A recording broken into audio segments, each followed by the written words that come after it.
Oh, yeah, I know you're not. You're good.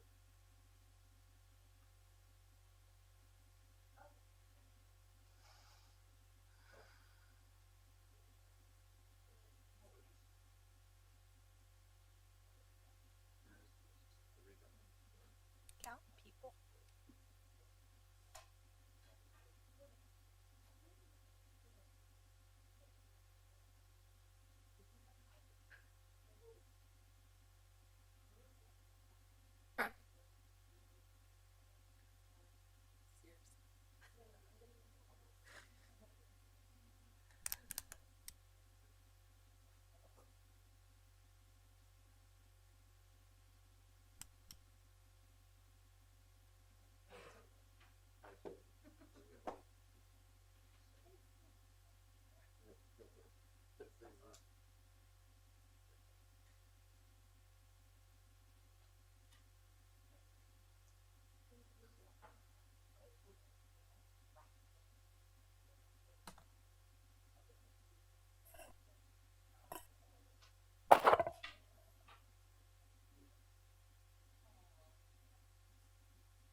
You.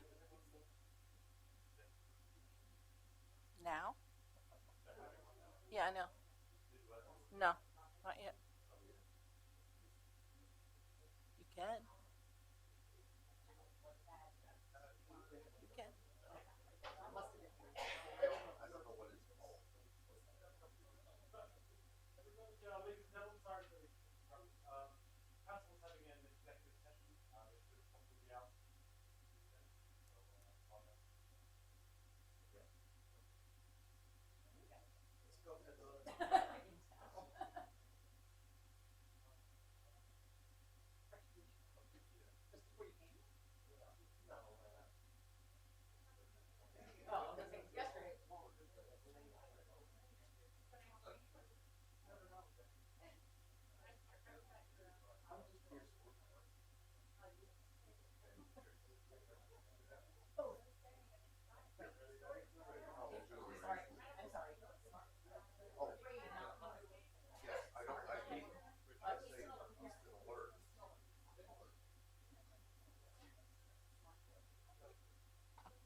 I'll tell you what, I didn't watch those things on because that's what they go to. I want to tell you, hey Tim,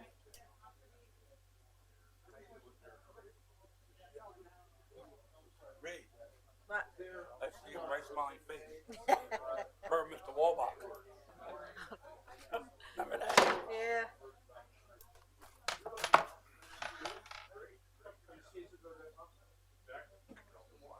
How are you? How's mom? Doing well? It's up to you. Deal their plan. Okay. After we do it, then we're probably going to end up pulling it down a little bit. Absolutely. Come up and do it when you're done. Now, okay. Is it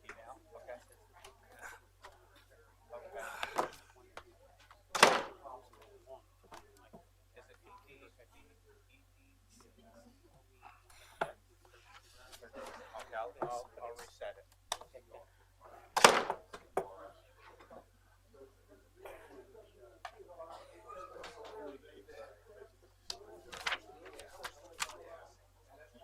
Right.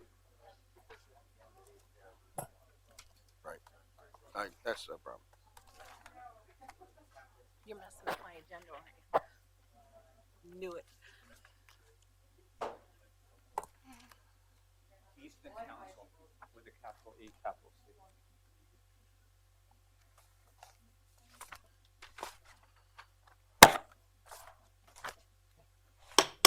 Going to call this stated session of City Council order. Please rise for the invocation followed by the pledge of the flag. Thank you. Oh. As we gather here this evening, let us recall one of the great public servants of this city, Mr. Tom Goldsmith, who we will honor this evening. In his passing, he leaves a void in our city, but we look forward to the new days that are coming and the future that he helped create. Amen.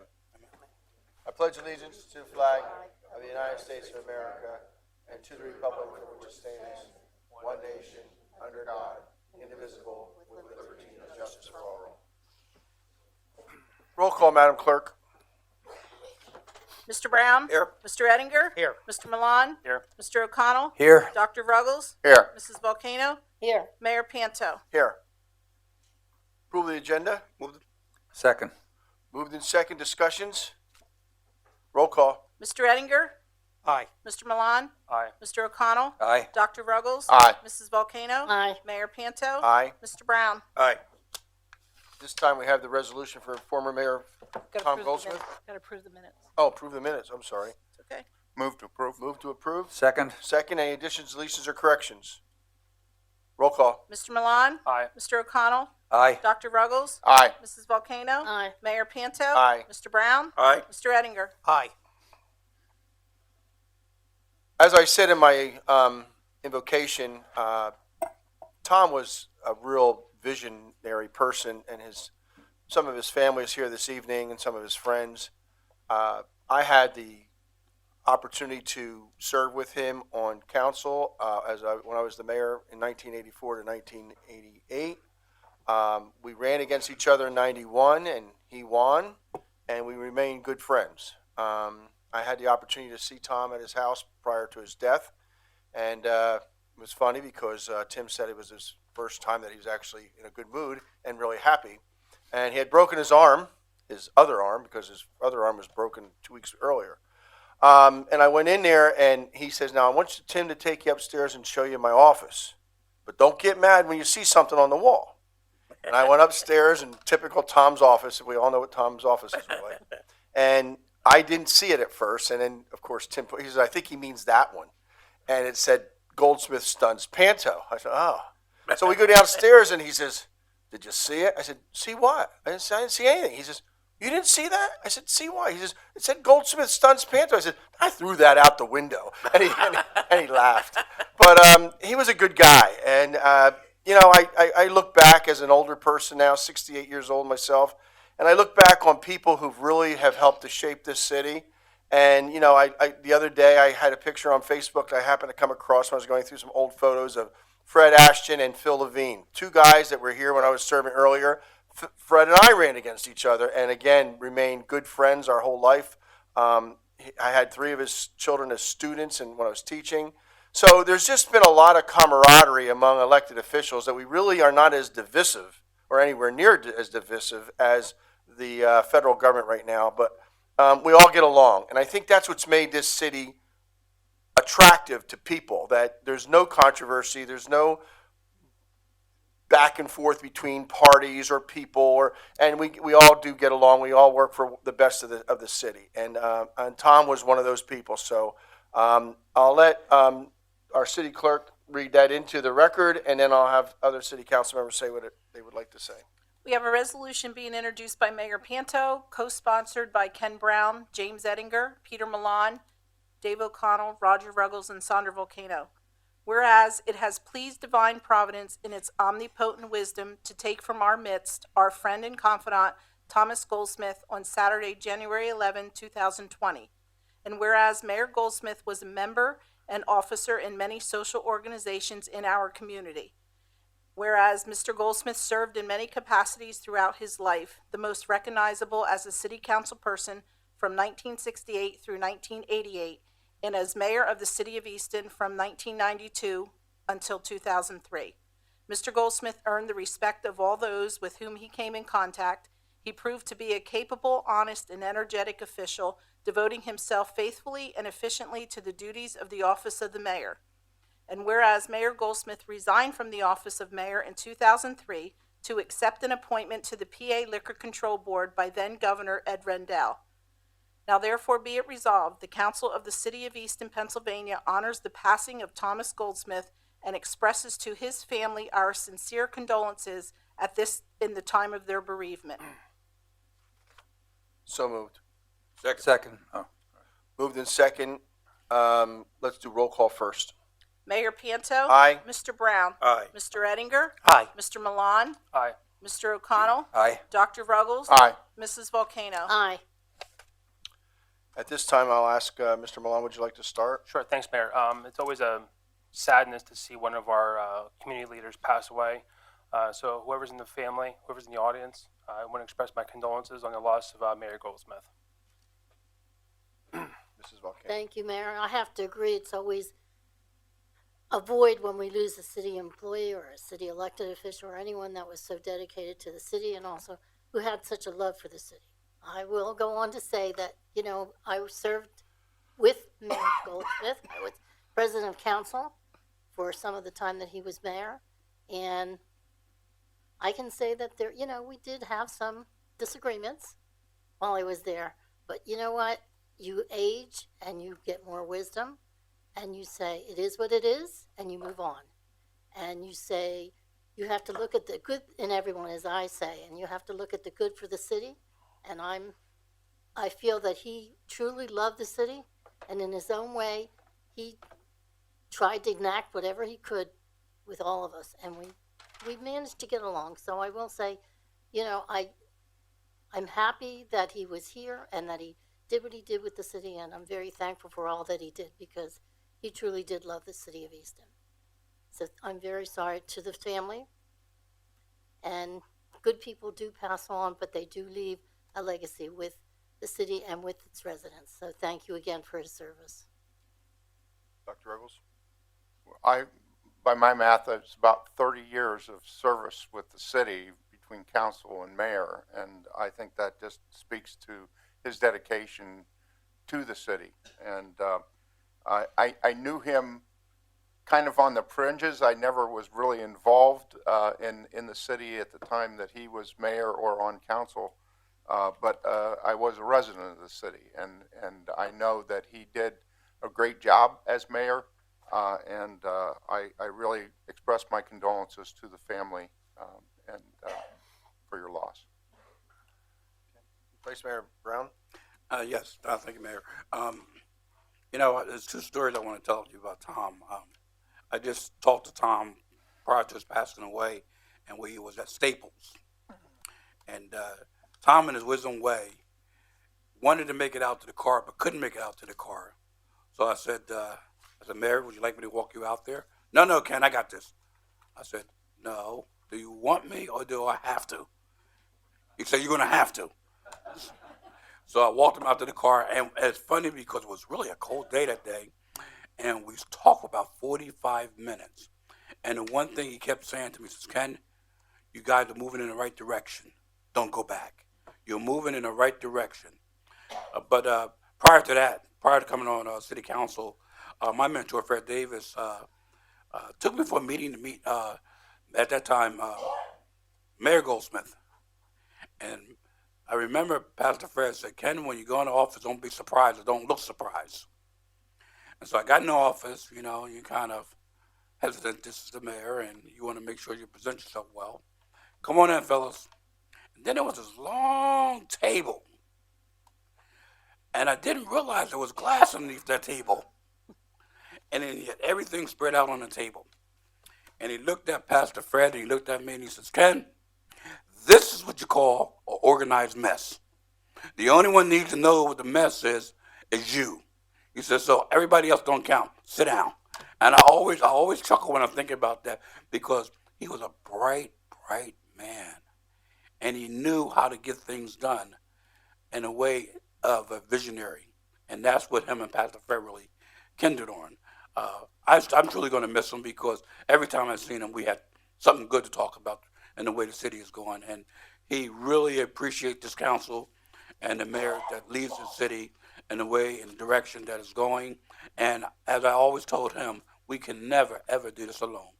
It takes a team to do it, and it takes a community to get behind the team. So I'm truly going to miss him. Councilman O'Connell? I did not know Mayor Goldsmith personally, but I would like to extend my condolences to his family, and I would like to thank his family for Mayor Goldsmith's long and honorable career in Easton politics. Councilman Edgar? I as well. I never had the honor of working with him, but I do know about him, and I thank the family for his service, and I offer my deepest sympathy. I'd like to just follow that up with one other thing. My dad and I owned a store on College Hill where Tom and his wife Joanne, who also passed, were very good customers, and Jim would come in all the time. But I can always tell you that every fall he came in every Sunday morning. I think it was just to show me his new Eagles outfit because he had an Eagles shirt on every Sunday, and it was a lot of good times. I could talk up here for the entire night about Tom Goldsmith's stories. He followed when we met in transition. I told him about the Crayola factory at the time it was called to come downtown, and I told him about the importance of the Pennsylvania Municipal League, and he went on to be a president there as well. He was very active. That's when he got to know Governor Rendell, and I've talked to Governor Rendell since Tom's passing, and we cherish those moments with some nice stories about Tom and his involvement in Easton and in the Pennsylvania Municipal League. So at this time, I'd like to call his son Jim up to accept this resolution.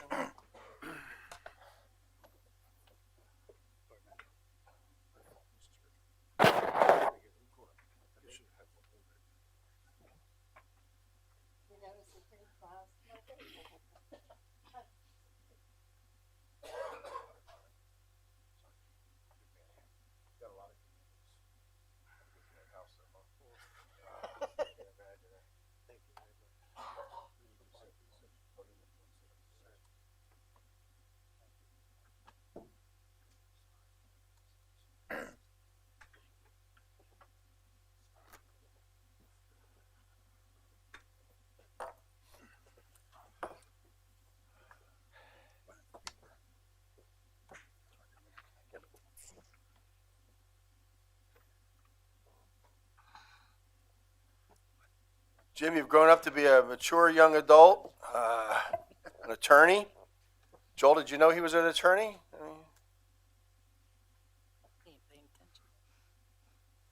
Joel, I said, did you know he was an attorney? He's one of you. We need a couple million more, especially in the Justice Department. Thank you. Proudly to be one of you. Thank you. Absolutely. I just thank you for the few moments to say a few things. First of all, thank you. Thanks to each and every one of you. This means a lot to me and my family, and it would have really meant a lot to my dad. You know, when you're a member of a family, obviously the first thing you know about somebody is they're a father, they're a husband, they're a grandfather, they're a father-in-law. But I think what really defined my dad most in the entirety of his life was he was the mayor. and he was from Easton. And I know how proud he was of that. And I know it's a common thing for politicians to say, I love my city, I love my state, I love, but I'm telling you, he was born and raised here. His father and grandfather were from here. He never left here. As he got older, and I know there's been some stories, he had some struggles in the last few years of his life. Heidi and I would talk to him about, do you want to come down and live with us? Can we take care of you? And he wasn't leaving Easton. Well, first of all, how would he get to the Pomfret Club? So, but he this is where his friends were. This is where his family was. This place is what he knew, and he took such pride in that. And as I was walking around here tonight, just seeing all the good things that are happening in this city. First of all, every single one of you in this room should be proud of that. Every single one of you in this room is playing a role in that, and y'all are doing a great job. Thank you. And it makes me proud that I can tell my grandkids that when they remember their granddad, that I feel, nothing ever happens by one person.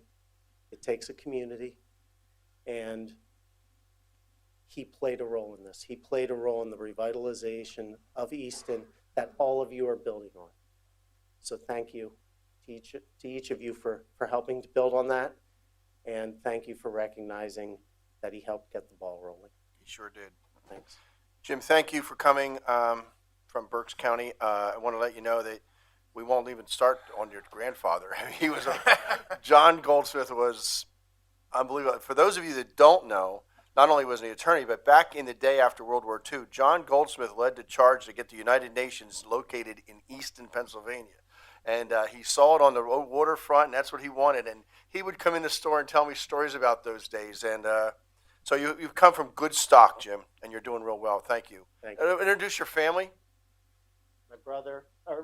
Uncle. Yeah, my dad's brother, my uncle, Tim, my mother's best friend ever Yep. that she ever had in the world, Carol. Yep.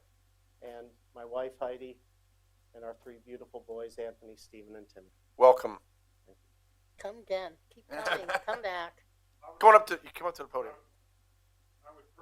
We're being live streamed on the internet, so if you don't talk into the microphone, they won't hear you. I'm Tom's brother, Tim, and I would like to personally thank Mayor Panto and City Council for the loan of that beautiful Easton flag, which was draped over Tom's coffin. It was a very touching gesture on your part, and I know Tom is looking down and saying thank you. I usually wait for the Public Works Department to lower the flag, but I went down that morning, and I think I found out on a Saturday or a Sunday. Did he pass on a Saturday? It was a Saturday. Yeah, and that Saturday afternoon, I went down to the center square and lowered the Easton flag in his honor, and it stayed lowered until he was buried. I took a drive around the circle. Oh, good. Gave it a salute. Good. That's right. so much. And thanks for your visit, Mayor Panto. Oh, It meant a lot to my brother. Believe me, it was a wonderful visit. Thank you. he was a good man. I think you would have liked this form of government. Yeah. Sometimes we should do these when people are still living, I guess. Yeah. 'Cause we really. It's tough Moving to on, reform. the Goldsmith family is certainly. We understand you want to leave and get back home, and kids have school tomorrow and things. So thank you so much, Jim. It was great seeing you again. Good luck in your career, and maybe you can do for Berks County what your dad did for Easton. It was nice seeing you too, Carol. As a former city employee for many years. Thanks for all you did for Joanne. That was part of Tom's sadness always for the last few years. Very much so. Okay, moving on, I'll turn the meeting over to Councilman O'Connell. Thank you, Mayor. Richard Master and Vince Mondillo will be giving a presentation on a support resolution that I will be introducing later in the meeting on Medicare for All Act. And so, Richard, if you would come up here, I would appreciate it. Thank you very much, Councilman O'Donnell, excuse me. O'Connell. I think the first thing we'd like to do is to show the 10 minutes of a movie that was produced actually in Easton. We've produced 3 movies on the subject of healthcare reform and the need for healthcare reform in the United States. Produced in Easton, Pennsylvania, and circulated to hundreds of thousands of people around the country, if not millions now, have seen these movies and been influenced by them. And the movies, there are 3 of them. Movies have been, the first movie was Fix It, Healthcare at the Tipping Point. It was produced 4 years ago, and we'd like to show 10 minutes of that movie, really at the suggestion of Mayor Panto. He thought that it would be appropriate to do so before we speak. Well, Vince did it, and Richard, you did a great job on those videos. I've seen all of them. Yeah. I remember the movies at the mill. We showed your Big Pharma. Yes. And that was an excellent film as well. And when I went online and viewed these, I knew that we wouldn't be able to sit through the 58-minute one, but I thought that 10 minutes of it would be really good. Yeah, Right. very good. Yeah. Vince? Yeah, this is, hopefully will inspire people to go to our website, fixithealthcare.com, to watch the full movie, which goes into much more detail about the issues, but this will at least give you an idea of the basics. Just press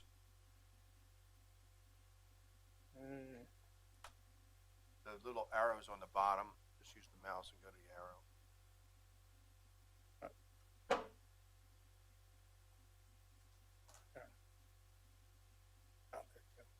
For an average family of 4, this year's number is $23,000. That's what a typical American family insured that way costs. And they have this false sense of security that they're in a plan that provides them protection. But regrettably, all too often, people find out when it's too late, after they've been sick, after they've been hospitalized or injured and requiring expensive treatment, that their coverage was not nearly what they thought it was. And insurance companies are able to charge older people 3 times as much as younger people for the exact same policy. Their potential employer sees them as a risk.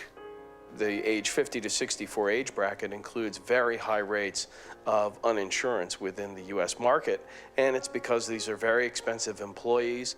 It makes it less likely that employers will even consider hiring someone in their 50s, for example, or early 60s.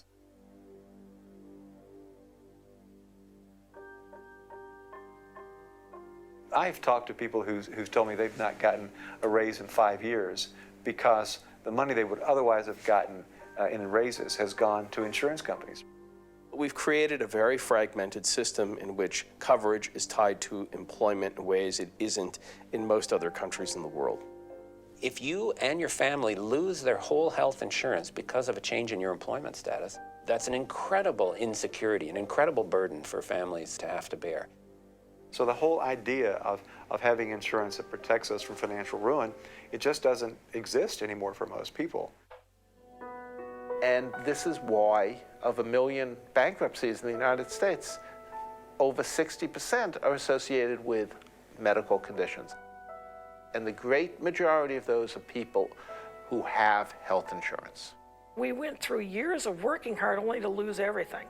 Lose our home, go bankrupt. What a shameful thing to do to people. Healthcare costs have gone up to $3 trillion. We've gone from 7% of the economy back in 1971 being healthcare to 18% today. When the rest of the world is spending less than 10% of their economies and getting health care to all of their citizens. There's been a reduction in consumer purchasing power that can be directly associated to the increase in medical costs in the country. We're here at the Bethlehem Wastewater Treatment Plant here in Bethlehem, Pennsylvania. And this piece of equipment behind me is a 40-year-old piece of equipment that's been basically taken out of service. We've got a rental unit that we now pay $17,000 a month to lease that piece of equipment. So that $17,000 of additional cost, monthly expense, is going to get passed on to the sewer customers in a form of rate increases.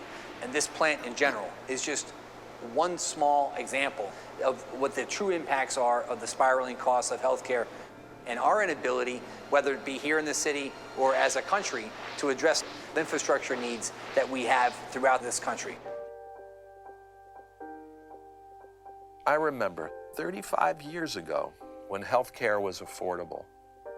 MCS had great insurance, full coverage with minimal deductibles. U.S. employers across the country provided well for their employees. No worries. That's all been eroded by a relentless increase in healthcare costs. Today, there's a dark cloud of anxiety in the country, a dark cloud over our employees. They're one diagnosis, one accident away from financial disaster. A few sick employees can take down a company. The dark cloud hangs over our cities. No money for infrastructure, no money for schools, high taxes. That dark cloud hangs over our whole economy, causing flat wages and no money to spend to fuel real growth. It's a problem that we have to solve. It makes me angry to see so much waste in healthcare, that there are nurses who are pulled away from actually providing hands-on patient care, and they're pulled into administrative duties. And they're pulled into those duties because we have an incredibly complex billing system. We have many different payers in our billing system. We have people who can't pay, people who have this insurance, people who have that insurance. So there's nurses whose full-time job is to help get authorization so that a patient can get the care they need. And that's ridiculous.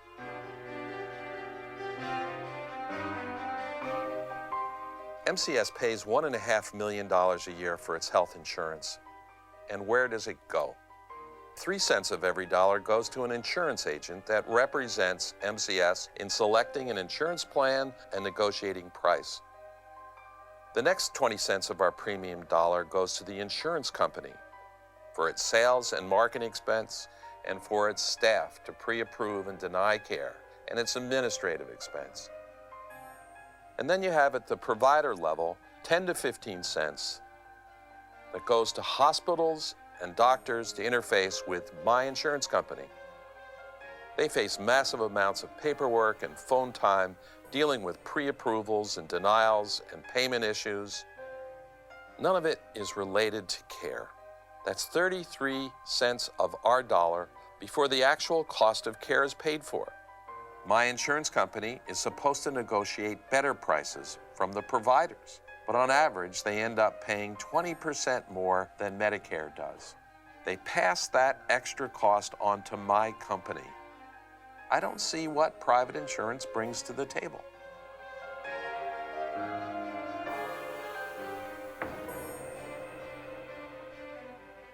What keeps insurance company CEOs up at night is the worry that other CEOs that will eventually come to realize that they add more cost than value to our healthcare system. Over and over again, we're hearing the same plea. The system is too confusing. We need to have simplification to control cost and to improve quality. And what about single-payer health insurance? What does it mean? One entity that pays the bills. We get rid of the hundreds of complicated insurance plans, and we have one comprehensive plan that covers everybody. It's simple and efficient. You go to any doctor or any hospital you want, present a card, and you're covered. There are no deductibles, no out-of-pocket expenses, and no contentious pre-approval before treatment. Everybody is covered. Nobody is left out. Single payer is not a government takeover of healthcare. The doctors and hospitals remain totally independent, just like they are with Medicare. If I told you that every one of your employees could get the health care they need guaranteed, that your costs would go down, everyone would pay less and get more, you might be skeptical. But the truth is, most every country in the world does that.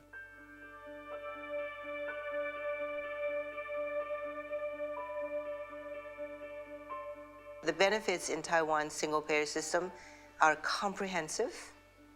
You have inpatient care, hospitalizations, visits to doctors, drugs, dental care, free child delivery, dialysis, all of that is paid for. Patients have complete freedom of choice of providers. Taiwan spends 1.6% of its total operating budget on administration. And that is a tiny fraction of what we spend in this country. It's the peace of mind that it gives people, which Americans don't have yet.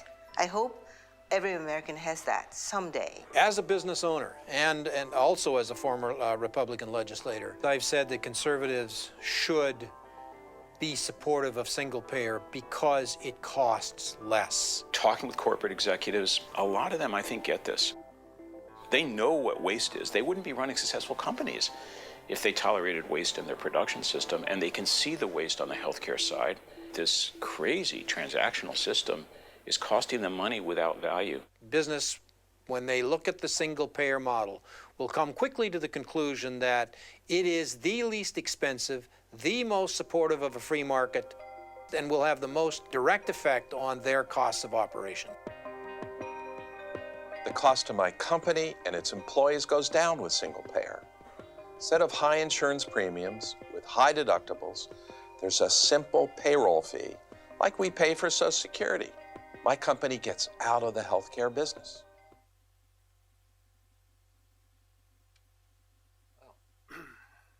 Okay. That's 10 minutes of Fix It, Healthcare at the Tipping Point. And it was produced based on 2015 numbers, and it should be 4 years ago, and it should be updated. My company, with the same level of employees, instead of paying $1.5 million now, pays $3 million. $3 million. Anne Marie Pinella, our former Vice President of Human Resources, is here tonight and can really, and is in support of this initiative.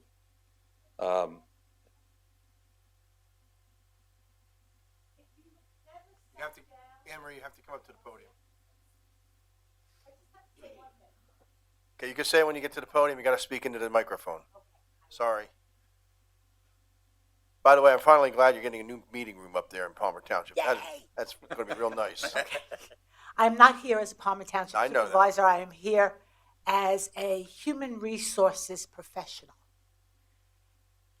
If you ever want to be degraded, negotiate with an insurance company. You walk out saying, I have a master's degree. Why am I such an idiot? Okay? They hold the companies hostage. Therefore, they're holding all of us hostage. Thank you. Thank you, Anne Marie. Thank you, Anne Marie. Well, if we look at gross, the percent of gross domestic product that is devoted to this, we went from $3 trillion in 2015 to over $3.6 trillion now. That's $600 billion that is being shoveled into healthcare with no appreciable change, except that we're actually insuring less folks now. We're losing about 1 million folks a year since our new president took office. The figure for family cost for the typical family costs $23,000 in that movie. It costs $30,000 now, and we're over $10,000 a person on average cost of health care in the United States when the cost of insurance is included. So this is really running away from us. I want to thank the members of City Council and a special appreciation to Mayor Panto for his time in council, and thank you, David, O'Connell, and Kenny Brown, members of Council who have led the charge for this resolution tonight. The resolution demonstrates the Council's support for the Medicare for All Act of 2019, introduced in the U.S. Congress by Congresswoman Pramila Jayapal and co-sponsored by 119 members of Congress, including our own Susan Wild from our own Pennsylvania District 7, our councilwoman. And thanks to all who have come out tonight in support of this resolution, and to our 900 members in the Lehigh Valley. We call it the Lehigh Valley Task Force for Medicare for All. Easton is a leader of progressive thought. Our Fix It documentary series, which you've gotten a taste of tonight, is a product of Easton. Vince Mondillo, producer and director, is an Easton native. Magic Albrecht of Magic Studios, the internationally celebrated animator, is located just up the hill. And it's an Easton effort that has produced 3 feature-length documentaries that have reverberated across the country. Why are we gathered here tonight? We're here to voice our support in lockstep with over 70 other cities across the country have already passed a similar resolution, from LA and San Francisco in California, to Tampa and St. Petersburg in Florida, to Pittsburgh and Philadelphia, and even Bethlehem in our own valley, to name just a few.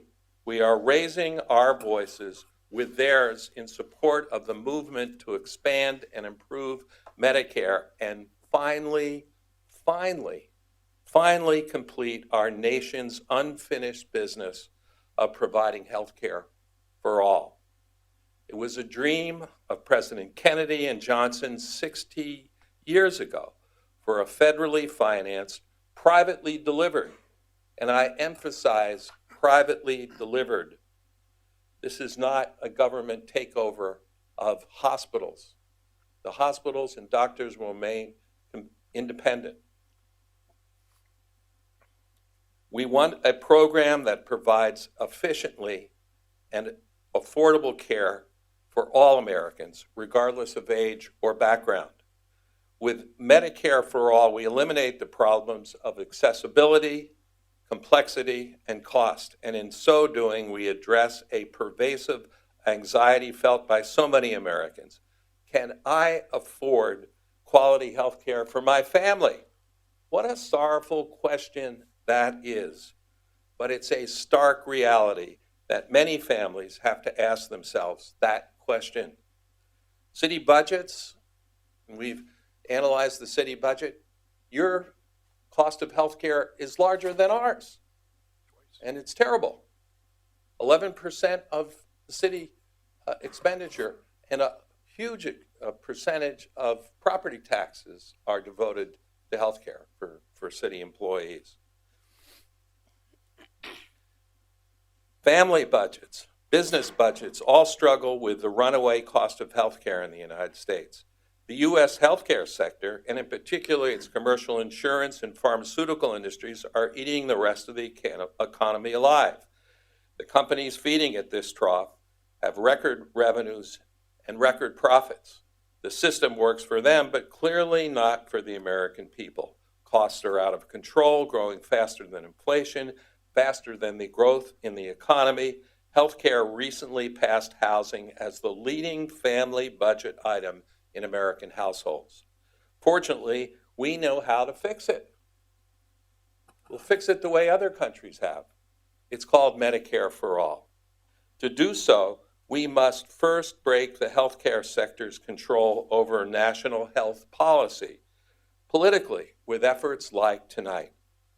Then with legislation, we break the monopoly power that allows price gouging on a massive scale. We change the way the health care is financed in our country. And that is what both the Jayapal bill in the U.S. House of Representatives and the Sanders bill in the Senate accomplish. My father, Harry Master, started the Easton Box Company in 1948. And over the years, that company has morphed into MCS Industries, founded in 1980. Easton is our headquarters. We have 150 employees here. We've become the leading supplier of picture frames and mirrors in the country, but we face a terrible quandary at MCS. How do we properly compensate our workers when health insurance rates go up by double digits on average year after year?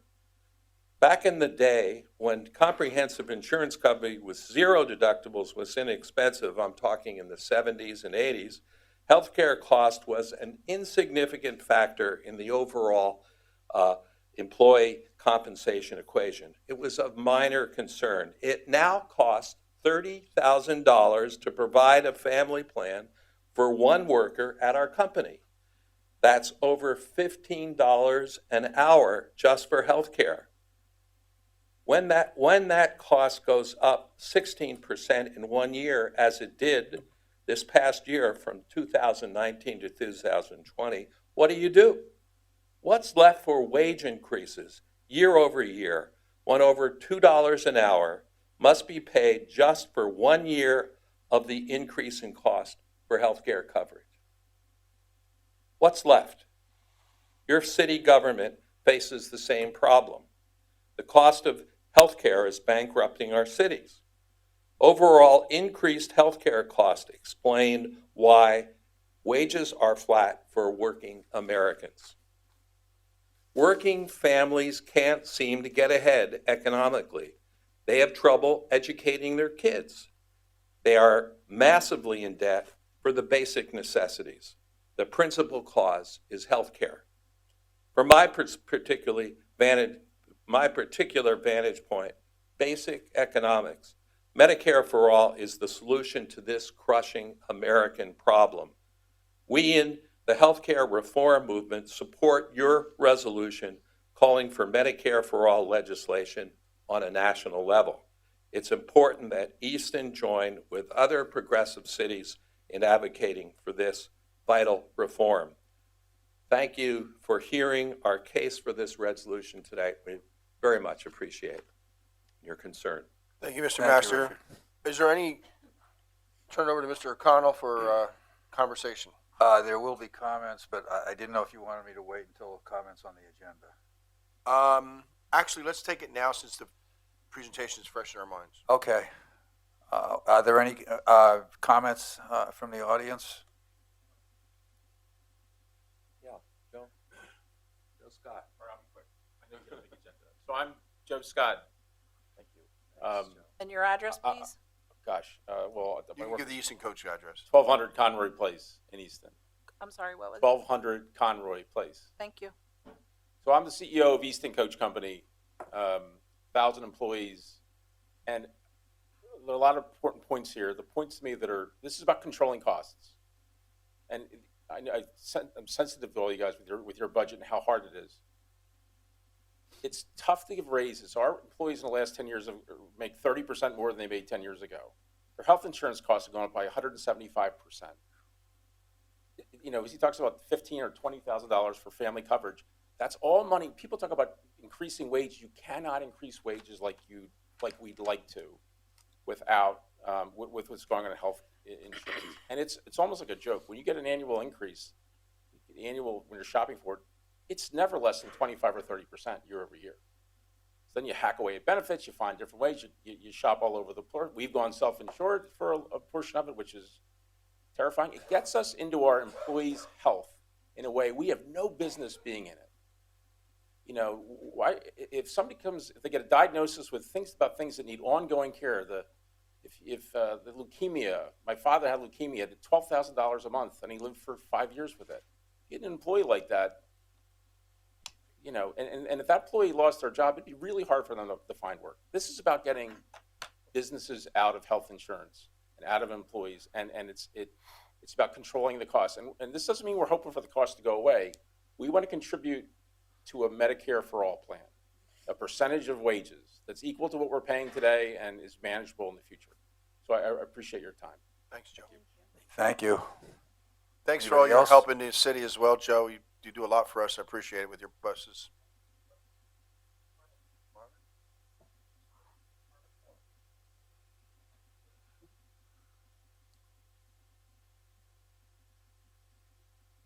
Hello, my name's Marvin Boyer. I'm a retiree. And the film, excellent film, Richard. My address, Marvin? I'm sorry. My address, 1304 Howard Lane, Palmer. Thank you. Okay. Film was an excellent film. I think it explains very simplistically the effects of Medicare for All. I can tell you, as a retiree, I come across a lot of colleagues who are coming to that age as well. And one of the things they say, what do you do to prepare for retirement? What are the problems? So the biggest problem that you'll encounter when you retire is healthcare costs. It's the biggest thing, biggest expense that you're going to have to deal with in retirement. So one of the films that was passed on to me by Vince resonated with me because it talked about the passing of Medicare legislation back in the 60s. And the thing that struck me that was prior to the legislation, the amount of folks, elderly folks, that died because they didn't have affordable health care. So Medicare was it was a godsend to elderly folks. And those folks who are approaching retirement is a blessing in terms of having Medicare. Medicare for all, to me, is a no-brainer. However, there's a mindset in this country that private insurance is the way to go, and the film explains the costs that are involved with private insurance. Medicare for all is, in the long run, will be less expensive, more productive in the sense of covering more people, and hopefully, at some point in the future, that will happen. But again, it takes time because change is difficult. Change is hard. People don't accept change readily. And there's a mindset in this country that private insurance is important and it's something people don't want to give up, a lot of folks. But again, this is part of education in terms of talking to groups like this and other presentations that I'm sure Richard has made during the course of the past few years and will continue to make, and educating people on the necessity of single payer. So that's all I have to say. Thank you. Thanks, Marvin. Thanks, Marvin. Are there...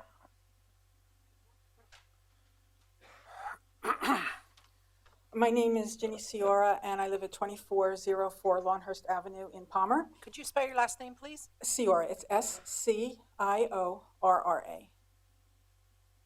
And your first name again? Ginny, or Virginia. Okay, thank you. Okay. I'm here tonight with area members of Lehigh Valley Medicare for All. And as Richard said, we have 900 supporters.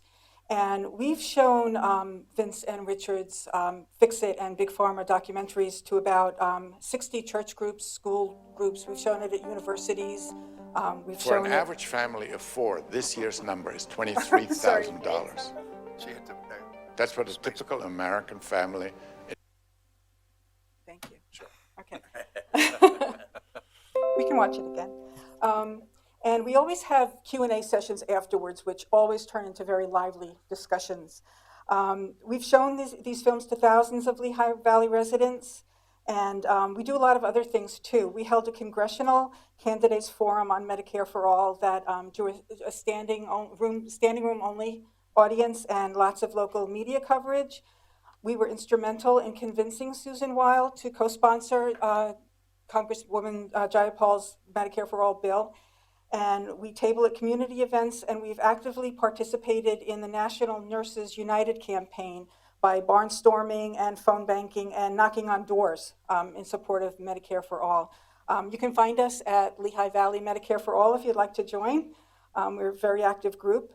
And we're here tonight to urge council to approve the Medicare for All resolution. It's just is good for people. It makes financial sense for the school districts, municipalities, and businesses. And we would thank you for favorably supporting this resolution. Thank you. Any other comments? My name's Caswell Cook. I live up on top of College Hill at 880 Cattell Street. Could you spell your first name, please? Caswell. Cattell Street? Yes. Thank you. Not expecting to come up here, and now I'm embarrassing my daughter who's here for her Scouting Citizenship Award.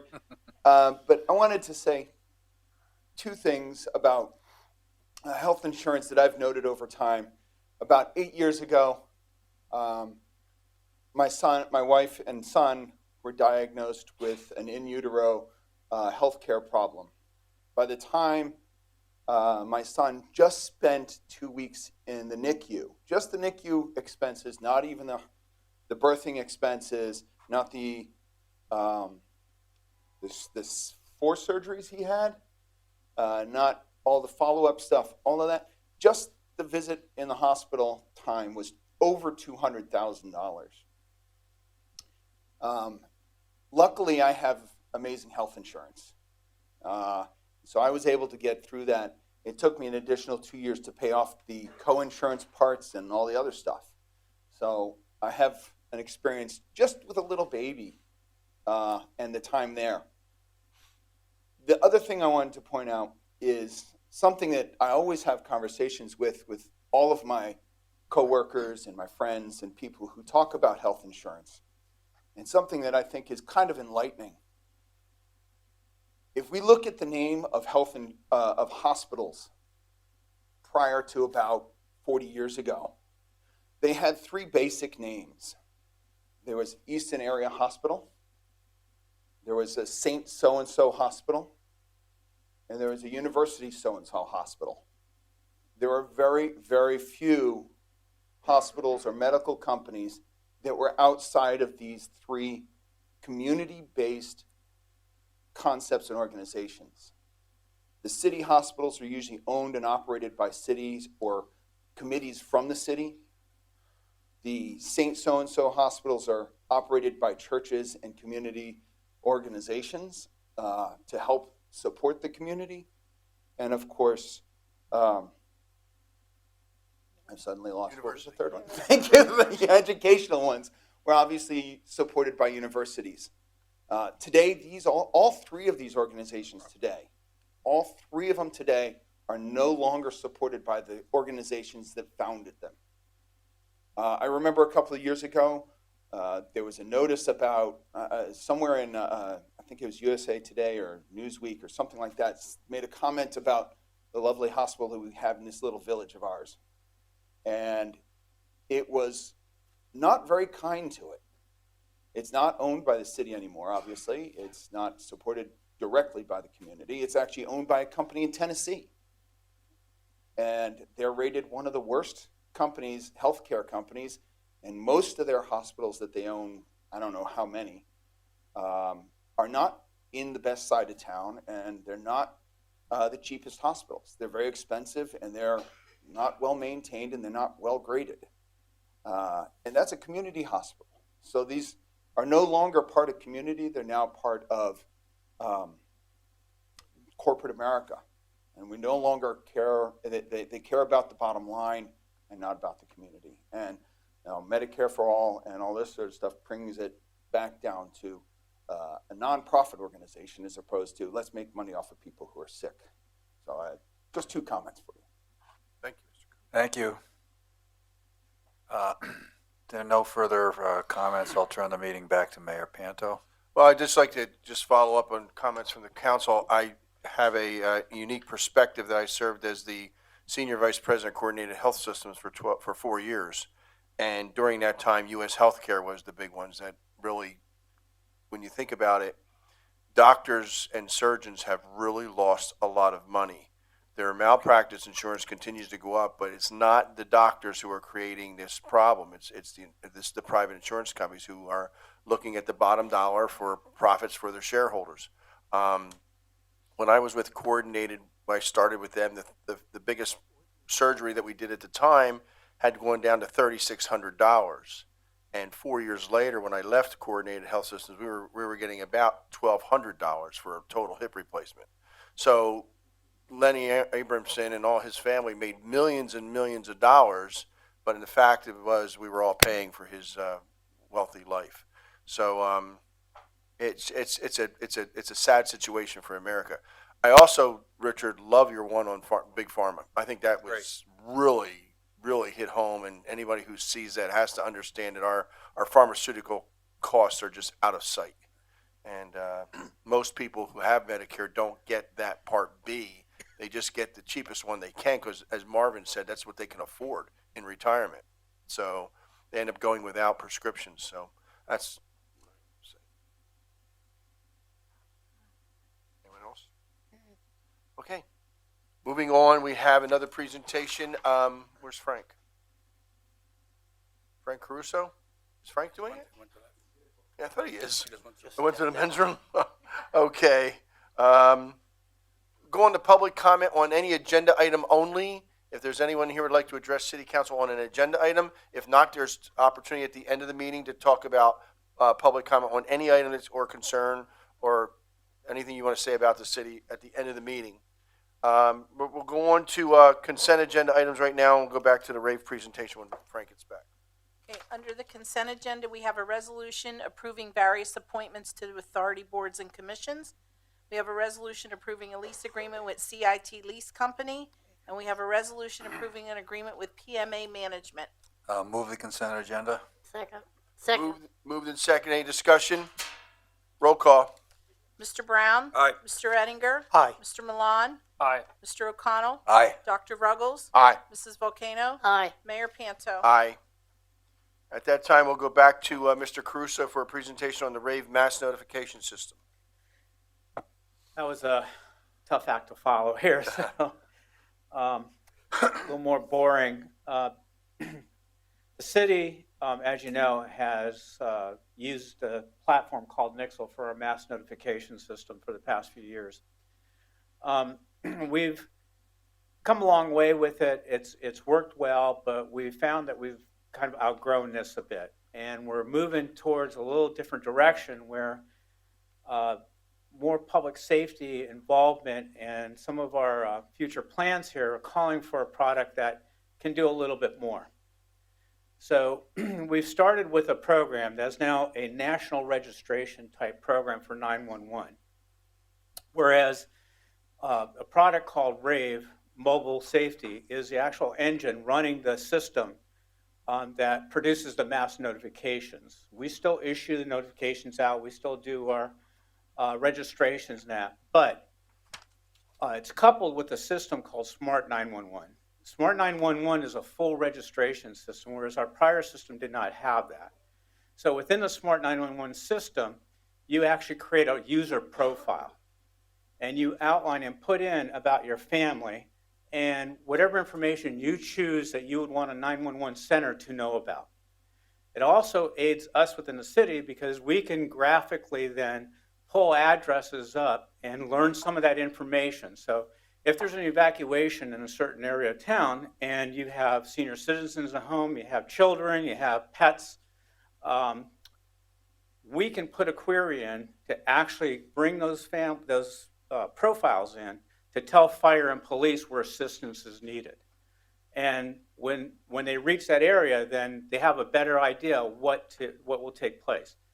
The Smart 911 system is not within all counties, but if you travel, and you travel within an area where Smart 911 is active, and you're in an accident or you need some type of, 911 needs some type of information, you can turn your profile on so that wherever you're traveling to, and if it's available there, all that information will come up to the 911 center.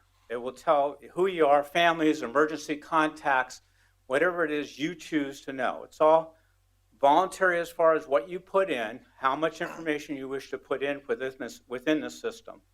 So there's two parts to this newer system. One is the mass notification, the other is the national registry. We branded the system, which we had a problem with our Nixle system. We could not brand it under Easton or Easton's name. That caused a little bit of confusion for people in registering and what is Nixle. And so trying to sell that and trying to get that word out, was difficult. We did a lot of different types of marketing. We tried to promote it, but there just was not a good correlation there as to what does the system actually do. Within the new system here, we could brand it. We branded it under Easton Alert. So most all our advertising, our platform is called Eastern Alert. You're not going to see Rave Mobile data systems behind it. As I said, that's just the engine to actually let this actually put the alerts out. On our website, we have a header, and you're going to see this header, which is going to show that the system has this traditional type of usage here: emergency alerts, weather, traffic alerts, household information. What this is going to do, it also has an app that you can register with. So you can work on that profile. You can actually get alerts on your app. You can geo-mark the area you wish to see the alerts at. So if we take a look at the two systems and what's different, I had to put my glasses on for this one because this one's a little tough to read here. This is specific to our area. If you remember, within our other platform, we were getting alerts from Palmer Township. We got some from Akunji. We got some from areas outside where we existed. And that's because Nixle was a very broad system. And inadvertently, we would receive messages where we had zip codes where 1804 something, and they got piled into the city of Easton. So we were seeing dog alerts come out. So, and a lot of miscellaneous types of alerts that we had residents actually opt out because they were getting these messages and they didn't pertain to the city at all. Caused some confusion. We tried to get that handled. Some of it went away, but we still had a problem with it. In the newest system, with Rave here, we have over 11,000 phone numbers, landline phone numbers that have been brought into the system right out of the box without us doing any registration, without us doing anything. It's taken a national directory, 11,000. You can see the map on the right-hand side, which has kind of outlined the area of what is 18042. It's a little broader than just the city of Easton, and we did that purposely, but we have 11,000 calls. So today, I could go down right now, I could issue an alert out. It'll start doing a landline phone call, which is, we did not have this in our prior system either. We as the operator, whether it's fire, police, public works, we can type a message which will translate into a voice message. And actually, when the call goes out, it'll translate that into an audio for people to pick up. So besides having the SMS text messaging on your phone, having email received, a landline phone call can actually go out as well. And it can go to the cell phones, of course, as well.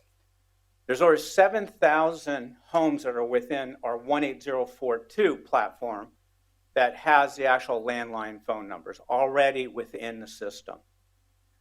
Now, we still want people, we want people to register. We don't want just that audio phone number because we know nothing about who they are or their location or anything. It's just that there's a national directory, has these phone numbers in it, and then they've been put into our system. I know I'm going to get phone calls. We're going to get people and saying, I don't want this, I don't want to have it. We can take those numbers out. We have control to actually do it. Our other platform, we didn't have control of data. This one we do. Customers create their own profile. Again, you put in whatever the information is that you choose to put in. As much as you want a 911 center to actually know about you, know about your family, that's what you actually will complete. Your 911 profile can follow you, as I said, into another area. You turn it on or off. So if you choose that you do not want your information displayed, I think it's just south of Wilmington. If you're traveling in that area, you do not want that 911 center to see your information. You turn it on or off. And you do it by your cell phone, you do it by the website, however it is you choose to actually communicate there. We have data query capabilities, which we did not in the other system. So we can actually do polygons, we can draw maps, we can bring in information, create templates that will already be set for emergencies or notifications that we need to put out. So fire, for instance, is working on a flood type plan for evacuation. We're going to be taking that same map and then creating the areas within the flood levels in certain areas, and that'll already be a template that'll have the phone numbers in it. Any information that's been filled out in the Smart 911 will go and inherit into that.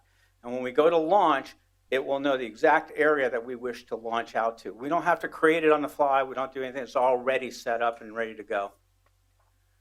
This system has 48 different languages to it. So on your registration, if you choose English, if you choose Spanish, choose one of the 48, your text message, your SMS message, your phone call will be relayed to you in that message. It will be transcribed to that. One of the other areas that we felt strongly about that we needed to find within a newer system was we have the ability to do polling. So we could actually create a questionnaire or yes-no responses, true, false, and we could do a poll where it will bring back the responses to us. I'm not exactly sure what all that would be that we'd want to do that with, but if we had a reason as to why we needed to reach the community and we needed to get responses back to them, we have that ability to do it. We create the questions, we put the type of answer we want back, and then it doesn't matter whether it's going to be an audio, again, an SMS response, or an email. We'll see those come back in, and it'll tell us and aggregate the numbers and give us the reports as what the responses were. We're going to use it internally for staffing. So one of the areas that we were working with the county with was if fire needed to have 5 people come out on a Saturday afternoon at a specific time, we can actually create an alert which would go out to our fire department members, say we need 5 people, we need them here in 45 minutes, or we need them here in an hour or a certain time.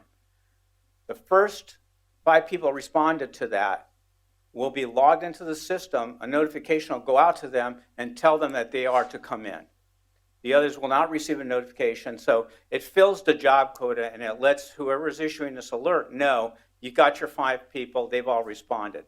And the system will continue to keep doing that until it reaches the 5 people to fill the positions. So we're seeing that as being something that we need. We also working with the county because the county is actually doing that with FireNet now. So we're working with them in order to actually take a look at putting the system in order to help us with that. As I mentioned in your Smart 911 program, what you can do is you can put in people that are living in a household, pets, medications, vehicle descriptions, medical conditions, emergency contacts. You choose what it is that you wish to fill out. If you just want to put your name and address in it, an email, that's fine. It'll accept whatever it is, the amount of information that you wish to put out. There is a mobile app. It's called Smart 911 mobile app. And that's where you can actually do your registration. You can do it online or through the phone. It doesn't matter. It's all going to be linked to Easton-PA, which has been created. If you put your home address in it, it'll pick up that zip code where the area you're at. The other part of the system, and what it does is, you can actually get alerts from another area if you wish. So you can opt in and actually text another area's zip code in, and it'll become part of your platform, and you can receive those alerts from that area as well. So it's not specific, it's not strictly that it's only going to work for the city of Easton here. There's 4 ways that you can actually register. You can download the Smart 911 app from the App Store or Google Play. You can send a text message to the number here, 67283, with the keyword Easton Alert. That'll get a link onto your phone. When you hit that link, it'll bring up a registration page. You can go on our website, and there's a logo called Easton Smart or Easton Alert, powered by Smart 911. And you can go into our web browser. You can type in eastonalert.access.pa.gov. All those will take you into a registration portal. If you wish to just receive information about the system, go to the website, and you'll see on our website under Information Technology a write-up about the Smart 911 rave and what the system actually can do. This is a cut of information that I created in a profile for myself. And I went out and visited an area that has this. It's in Michigan called Hillside. And as you can see, because I went out to the Hillside site and I said that I wish to register within their site by putting their zip code in, I could receive messages from there. So my parents live in Ohio, and so I could actually put their Ohio address into it, then start receiving the same type of alerts and receive the Easton alerts at the same time. What's nice about this system is you turn these alerts on and off as you wish to have them. So you can see from Easton, we actually created a winter advisory alert. We created a high flood water advisory. We've got the refuse recycling notifications. We got street sweeping notifications. You choose how you want your message. You choose which messages you want. You turn these things on and off as you wish to have them. We will continue to add additional opt-ins lists to this profile. And you need to go out into your profile and you'll see that these new lists are activated. One of the things that we had a difficult time with is reaching the market and trying to sell the product. So with Tracy, who's going to come up and tell you a little bit about how we're going to approach this whole marketing scheme for the product, we're taking a much more proactive attempt at this in order to stay in front of people. Fire is going to help us. We've come up with marketing brochures. We've got business cards that we're going to be putting out. We've got little flyers that we're going to be handing out. We're using our utility system to actually do this. We're going to continue to keep marketing. We've got, I think, Main Street is going to help us with some of this. So I'm going to let Tracy come up and tell you a little bit about how we're going to actually attack this. But come Monday, we are going to launch a phone call campaign. So those 7,000 phone calls are going to go out. It's going to talk about the notification system that we are launching. It's going to tell people where to go and what to do if they're interested in learning more about the information about this. One of the other areas that we are going to put in here that I did not put in the opt-in list right now is, and we had this happen quite a bit, the college puts out the siren. And we get phone calls out of the wazoo because they don't know if it's real, if it's a test, or what's happening with it. We're now receiving the notification that says a test is going to occur on a Friday afternoon at 2 o'clock. So when that does happen, we are going to have a list here. It's going to be an opt-in for a siren notification. So in that way, we'll let you know that that is actually going to be taking place. We don't want to dial out to 7,000 phone numbers every time we have some type of an alert. And the reason we don't want to do this is because there are a lot of people that become irritated about being bothered about things. So unless, it's a serious, and we've talked about this with fire and police, unless it's a serious notification, there's not any reason for us to dial 7,000 phone numbers out for something that might be street sweeping is canceled or some minor incidents going on here. Under what you're going to find under the registration, there are about 130 categories in there for the profile. If you want to know about, you want to receive police alerts, child abduction, okay, they're looking for vehicles, you click that off and you'll get notifications about that as well. And that comes through when an actual notification is actually put out here. So I'll let Tracy tell you about that, and then I'm going to hand out something, a couple pieces that we were working on. So we'll be approaching this in kind of two phases. We'll have the initial announcement phase, as Frank mentioned, next week as we roll out the start of the Easton Alert.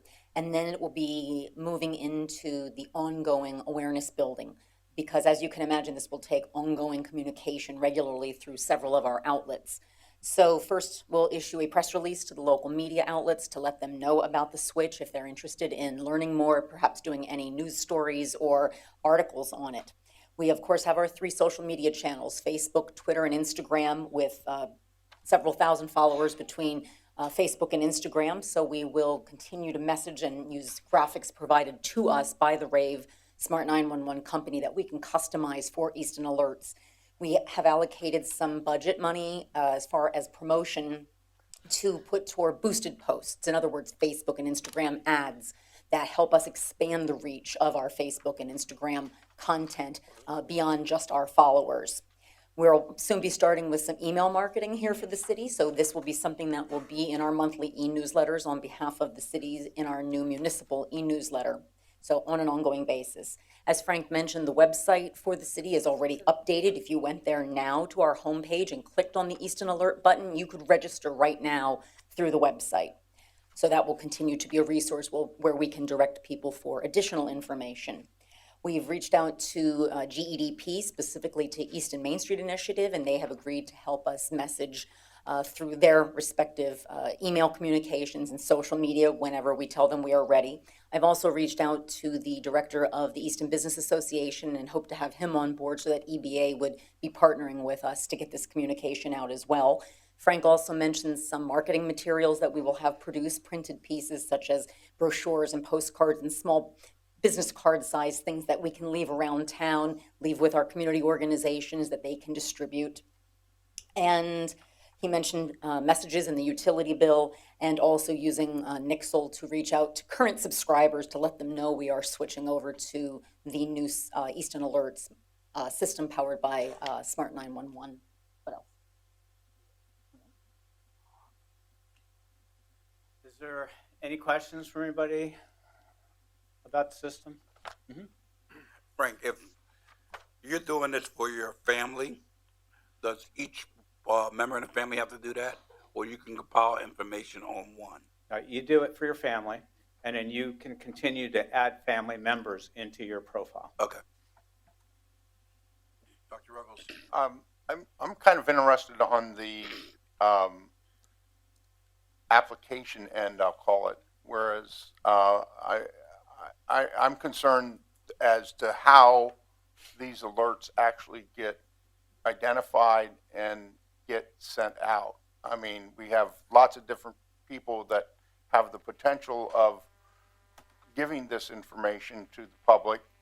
Are there policies that we have developed that guide how these alerts would go out? I mean, it seems like that would be a very complicated issue.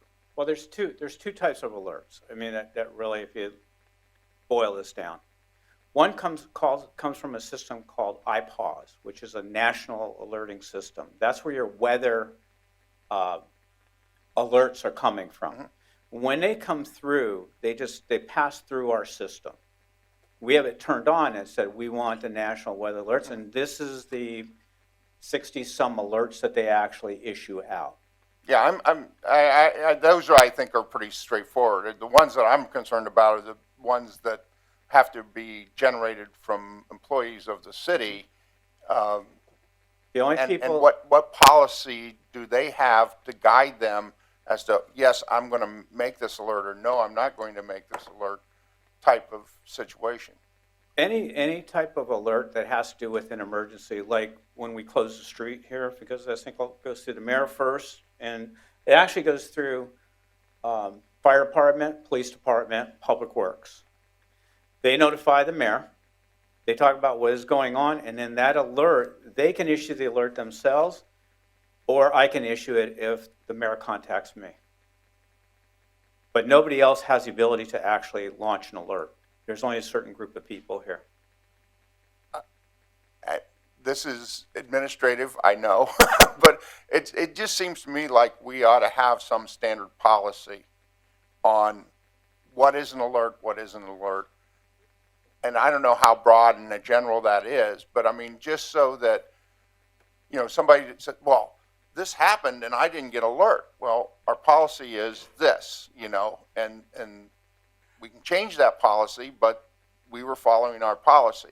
And so it just kind of covers the people who are actually making these alerts as to whether or not it should be made, and I mean, you could have that reverse thing too, where somebody says, well, why are you giving me an alert on that?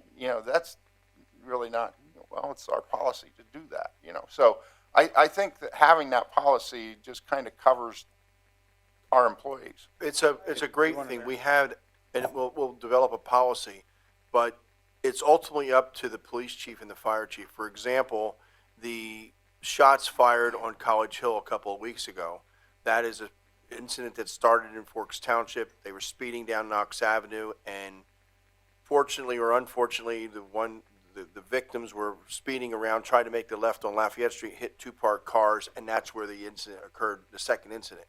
Had they not hit those two cars, it would probably happen someplace on 611 or downtown.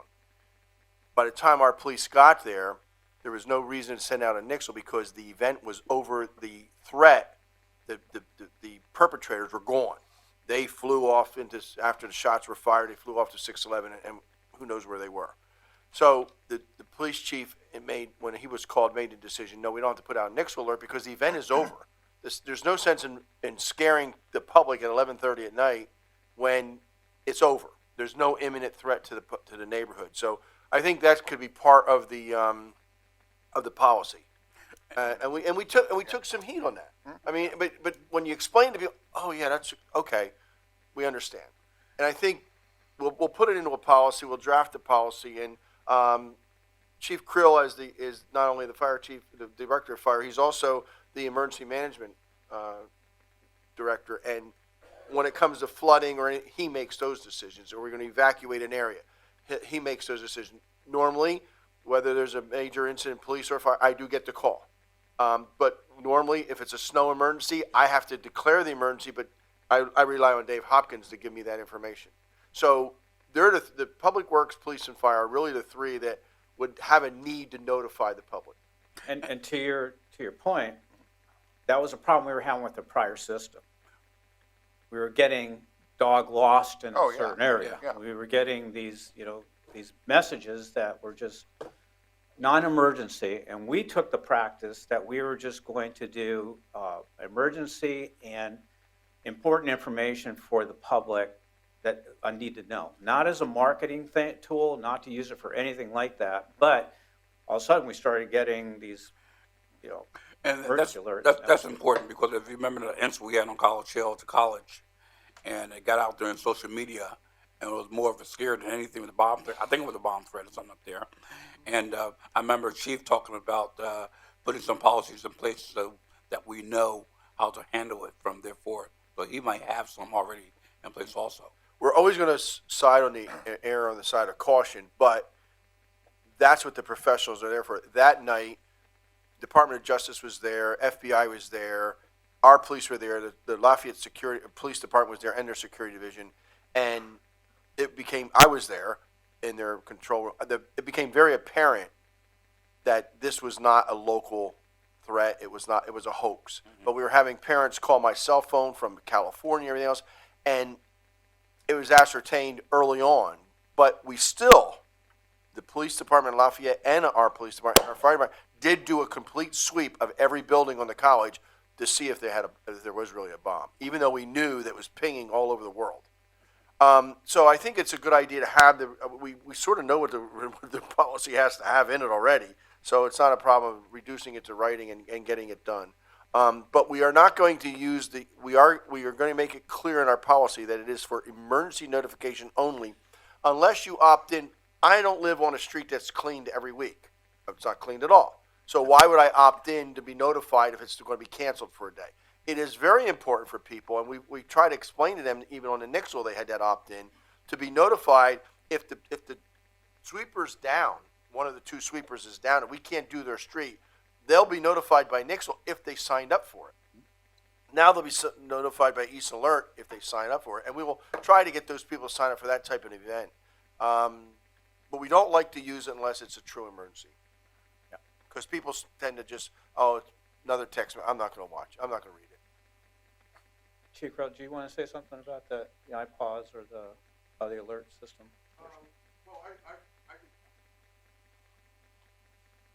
Mike Krell, 11 North 6th Street, Easton. Well, just a couple of additional points of things that we're looking to do with the system. As Frank talked about, one of the advantages of this system is that you can look at any portion of the city, and instead of having to choose and pick each person that's notified or send out a notification to an area of the city that really doesn't need that emergency message, if it's something very confined, and flooding would be an example of that. If there's a flooding incident down here on Larry Holmes Drive, someone on 14th Street doesn't need to get an alert for it. So what the system allows you to do is draw paragons or circles or whatever shape on a GIS map, and then what it does is it takes those data points and it selects all the signed up residents that are in those data points and sends the message out to them. That is very appealing to the fire department. When we have to do smaller scale evacuations, that feature can be very, very helpful. But we're looking to do other things.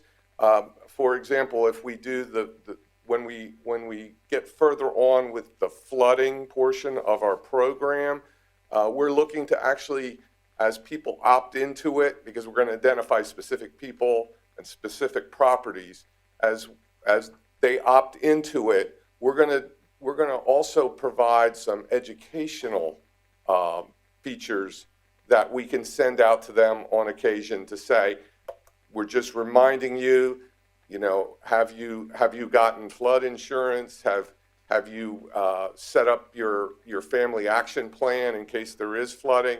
All those little things. So we can use it for a wide variety of things.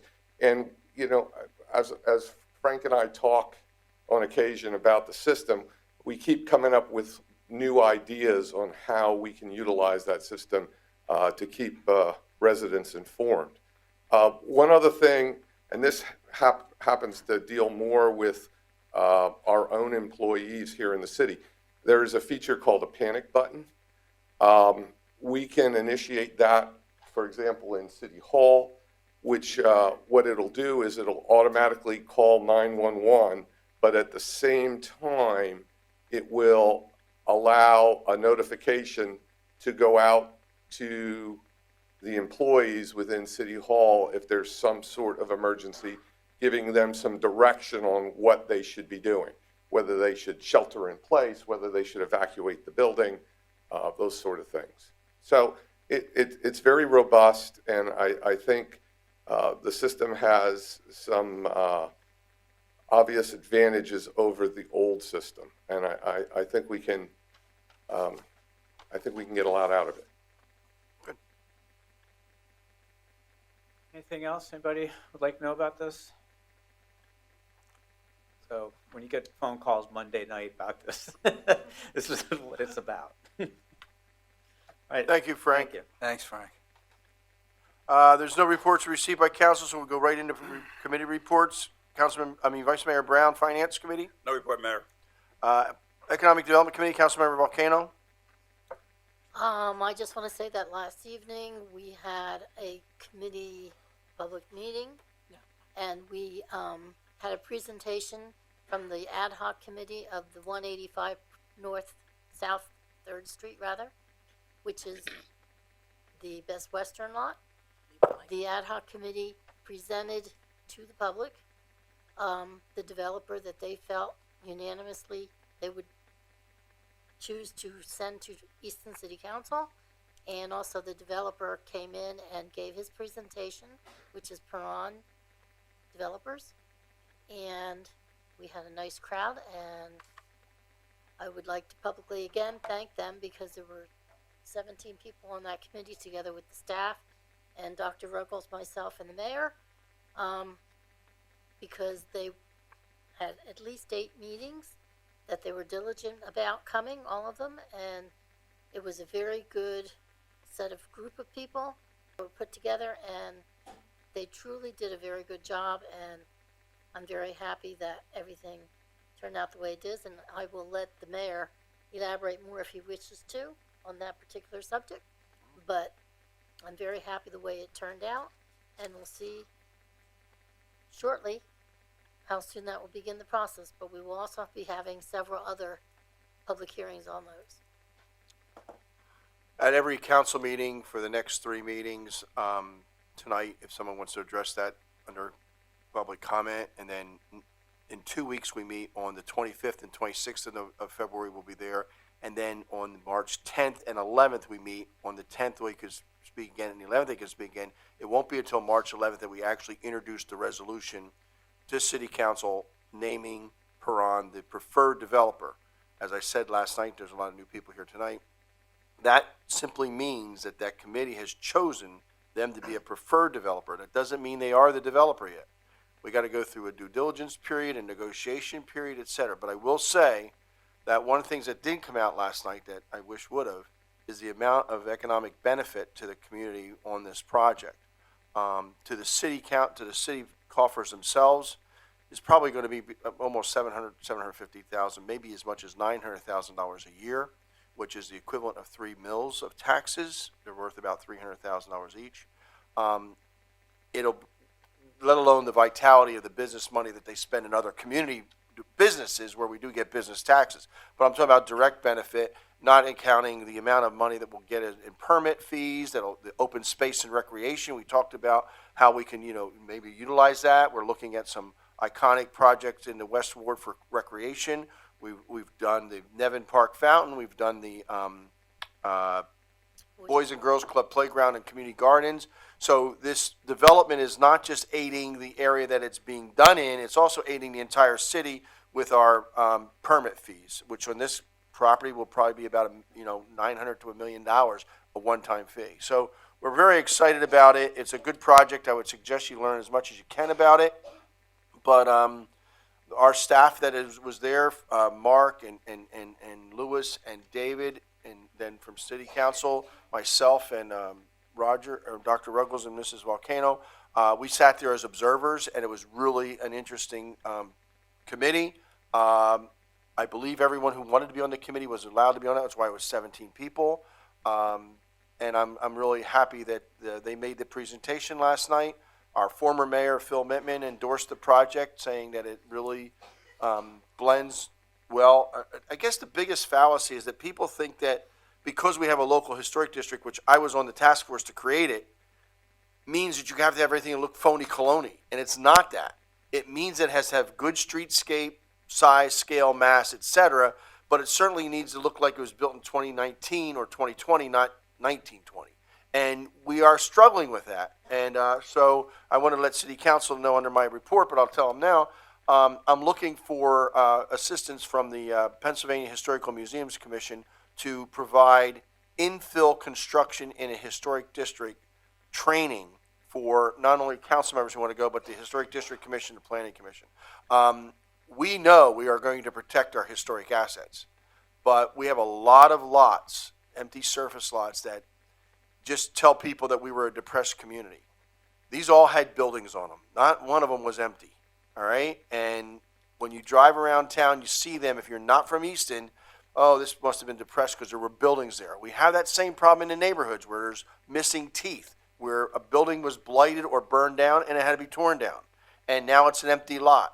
So I'm going to look to have infill construction, new construction in historic district training for them, because I think we're getting a lot of interest from developers, and we need to get ahead of that before we're too far behind. So, speaking of that, Mrs. Volcano and Dr. Ruggles, I'd like to thank you for being part of that committee. Okay, moving on to Planning and Codes, Councilman O'Connell. Thank you, Mayor. Just want to mention that the support resolution for Medicare for All Act will be brought up under new business. Thank you. Thank you. Public Safety Committee, Dr. Ruggles. I just wanted to draw to the attention of everyone that there is going to be a resolution on tonight that I'll be bringing forward that relates to basically coverage for utility lines coming into your house. And it's totally optional on that, but it's something that the city will be participating in, and if you wish, you can get this coverage, and it totally covers all your lateral sewer water lines coming into your house. And so if anything happens, it would totally cover the cost of repair.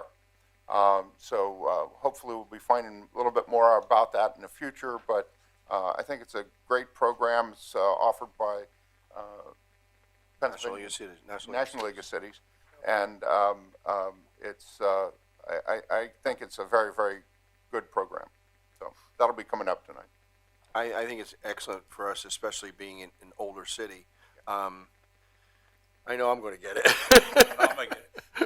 And you have a relatively new house there, Mr. Brown. A protective feature. Okay, there you go. There you go. Thank you. Public Works Committee, Mr. Ettinger. I have no report tonight, Mayor. Administration, Councilman Milan. I have nothing, Mayor. Report of Solicitor, Mr. Shear.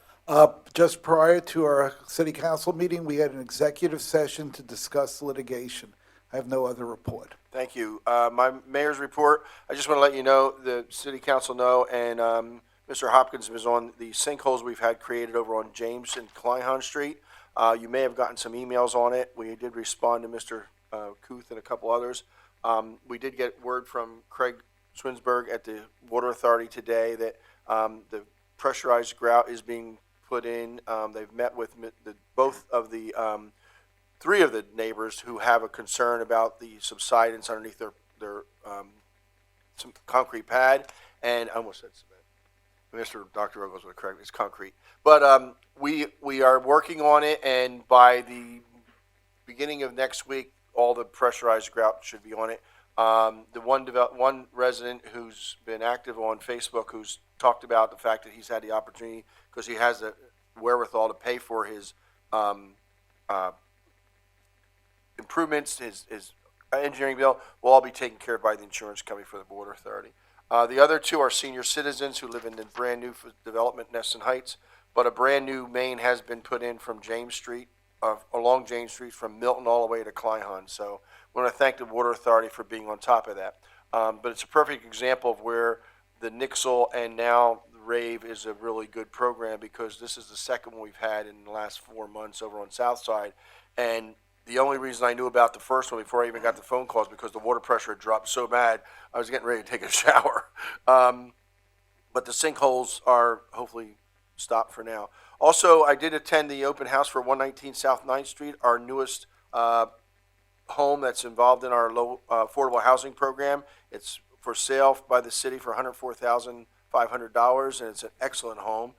It's small, but it's a great starter home, build up equity, and Dr. Ruggles and I talked about it this morning, about how we can get more and more of our low and moderate income people to own a home so that they can at least develop equity and ultimately better their state in life. I also want to let City Council know that although it was a horrific event that took place before I took office, the unfortunate death of Officer Solomon, I was given that lawsuit, which was family sued the city, and we ultimately settled that for $5 million, which was the largest lawsuit the city had to settle, and the last payment was made this week. So it was $560,000 a year. That's what my basic reason for saying that is, not because Officer Solomon was such a great guy, and not because the family deserve what they get, because they really are good people, but the fact of the matter is those days in our police department are gone.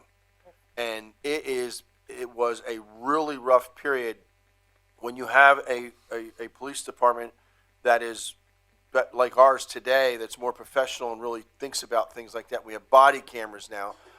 That will help reduce the taxpayers' role in how much money we have to pay out to lawsuits. And our insurance company does not cover 90% of it. So with that, I'd just like to let you know that within the next 4 weeks or so, city administration, Mr. Hopkins and Mr. Caruso, Mr. Lisinecki, and probably the Captain Lohanitz will be making a presentation on our new license plate recorders, the LPRs, and it'll be interesting. Just so the public knows that 2 of our own staff members have been caught with out of registration or out of inspection, and they got tickets and they paid them. But these LPRs are state of the art, and they're very, very good. Unfortunately, a lot of the public thinks because they don't have to get a sticker anymore, they don't register their vehicle.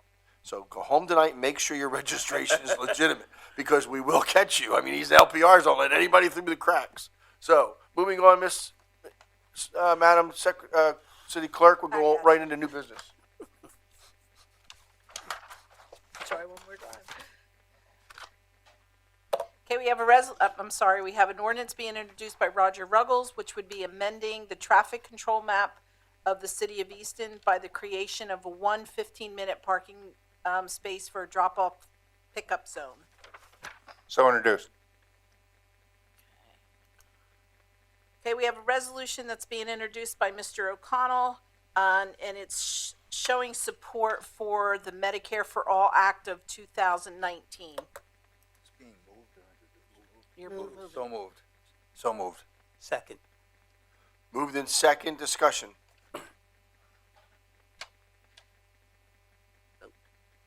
I would just like to say that this Medicare for All was also endorsed by the United States Conference of Mayors. I did sign on to that support letter, so I'll be voting in favor of that tonight. Were endorsed by who, Mayor? I'm sorry. United States Conference of Mayors. Okay. Mr. O'Connell? Aye. Dr. Ruggles? Aye. Mrs. Volcano? Aye. Mayor Panto? Aye. Mr. Brown? Aye. Mr. Ettinger? Aye. Mr. Milan? Aye. We have a grant application being we have a resolution being introduced by Sandra Volcano, authorizing the city to apply for a grant and also designating Mayor Panto to officially sign and execute all the documents regarding this grant. So moved. Second. Moved in second, discussion. Roll call.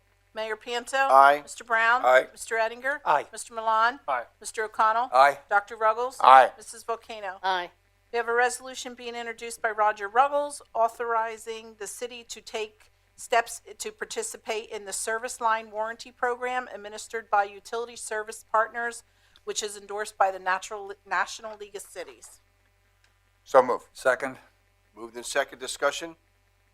Roll call. Mr. Brown? Aye. Mr. Ettinger? Aye. Mr. Milan? Aye. Mr. O'Connell? Aye. Dr. Ruggles? Aye. Mrs. Volcano? Aye. Mayor Panto? Aye.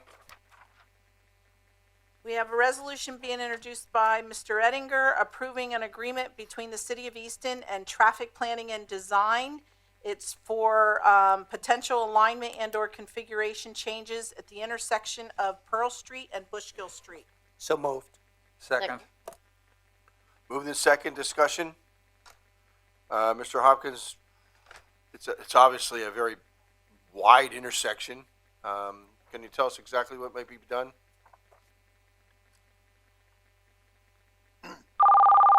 Hello, that's not me calling in. Robocall.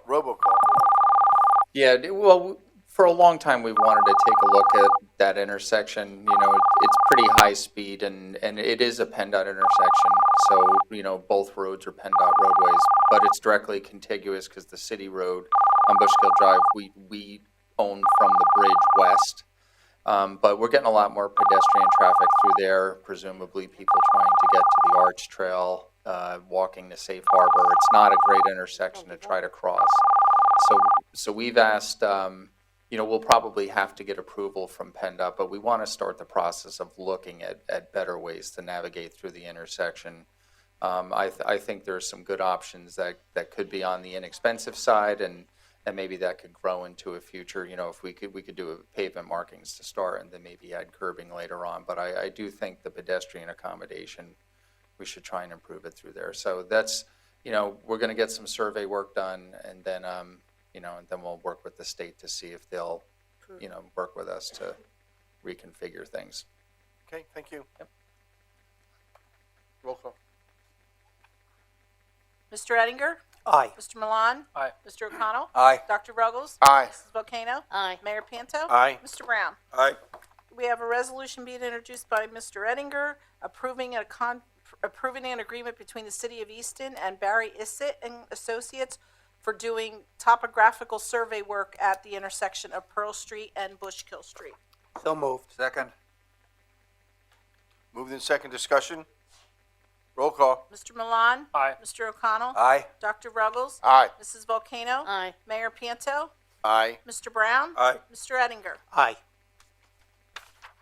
At this point in our meeting, we have public comment on any topic related to the City of Easton. It doesn't have to be on the agenda. Does anyone like to address City Council? Manuel?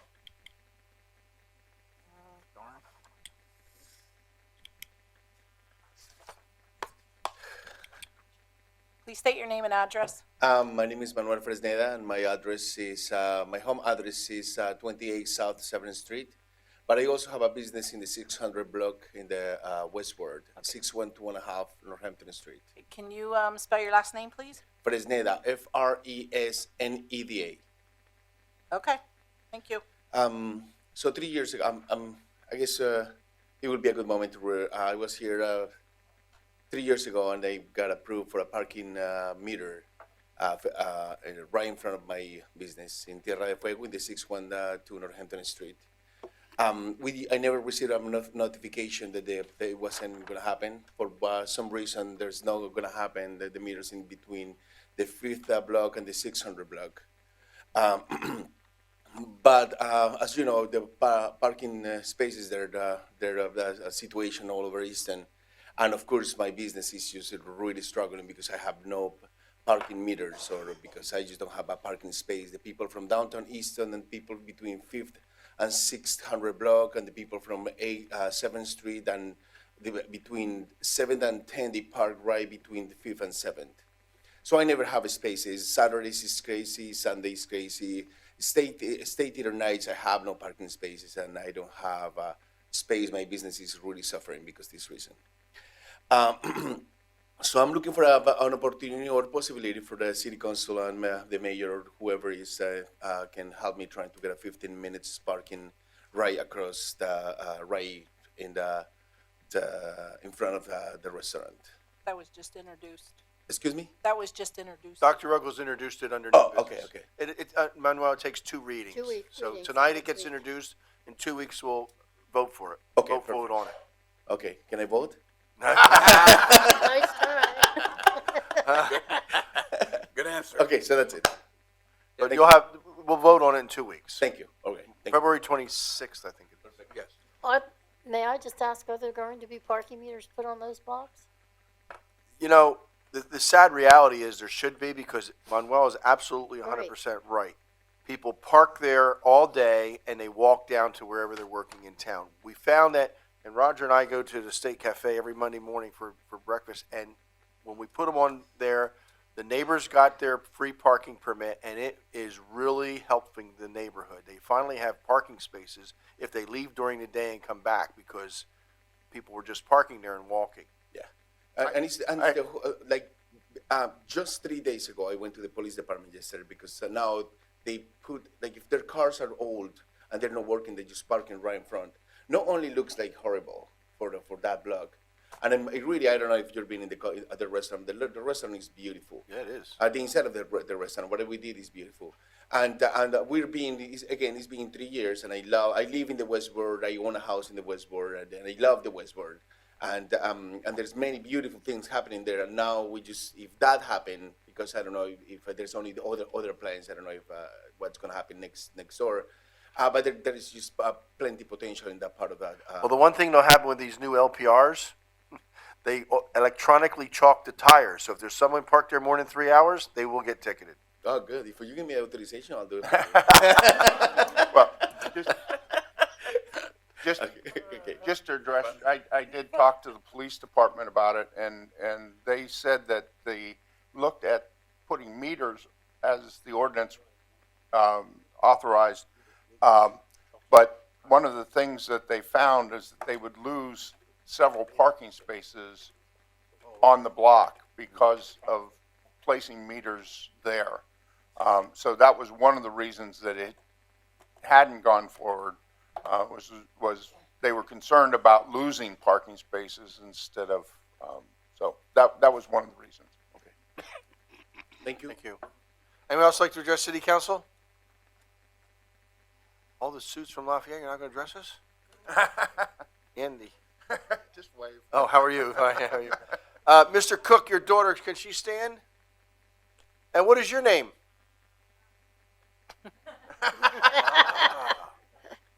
Come on, up. You're going to earn your badge. Come on down. Yeah. My name is Grace Cook. And where are you a scout at? I'm a scout. It's in Palmer. It's right across the street from the Palmer Library, and they're. Oh, it's St. Paul's, is that? Yeah. Yeah, right. Oh, that's great. I'm a part of Troop 2019. 2019. Were you formed last year? Yes. In 2019. Actually, yeah. Shot in the dark. Shot in the dark. We just, yes, on Monday we just celebrated our 1-year anniversary. Congratulations. Well, you certainly came to a meeting that is a little bit longer than normal, but you did see a lot in action. And that Medicare for All and the Rave Alert System, you can report back to your troop. And Mayor, we didn't know if she did her homework. Yes. Okay. Yep. Took notes, huh? Thank you for coming. Thank you. Okay, anyone else? Anyone for council? Move to adjourn? So moved. Second. Moved in second. Roll call. Mr. O'Connell? Aye. Dr. Ruggles? Aye. Mrs. Volcano? Aye. Mayor Panto? Aye. Mr. Brown? Aye. Mr. Ettinger? Aye. Mr. Milan? Aye. Hey, Lewis,